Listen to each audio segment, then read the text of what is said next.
Hey guys, shout out. Ayan, ang boses ko ay ganun pa rin. Pa-check up na ako, pero ang sabi nila madami daw akong sa lalamunan. Ano ba yun? Namaga daw yun. Mahirap pala guys yung you are coughing, tapos dry siya. Nagkakaroon ng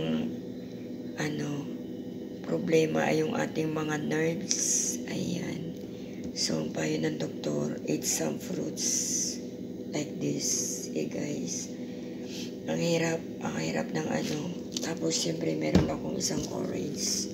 Ayan, bakil si Honey.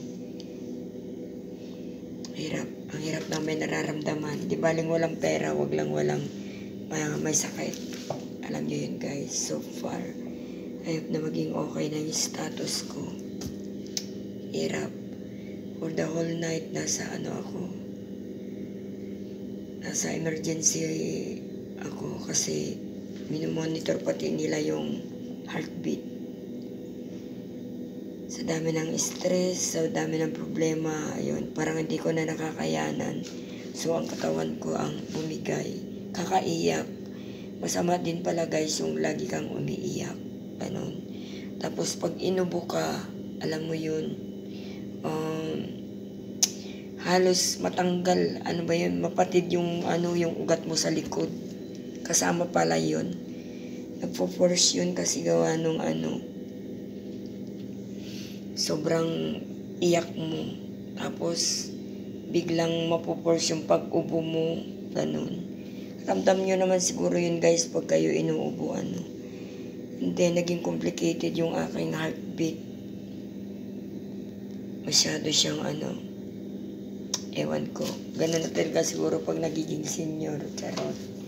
And so far, so good. Maging okay na ako. Marami naman akong medicine na binigay ng doktor kahapon so far. And thank you so much.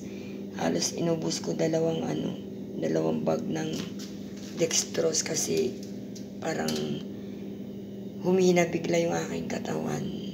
So far, ang hirap maging OFW. Thank you so much sa mga Pilipina dito sa ospital na nagbantay sa akin for the whole night. God bless you all guys, and shout out sa aking kaibigan dyan. Ate Sally, thank you sa suporta mo. Nandiyan ka palagi. See you soon. I love you. Happy Christmas to everyone.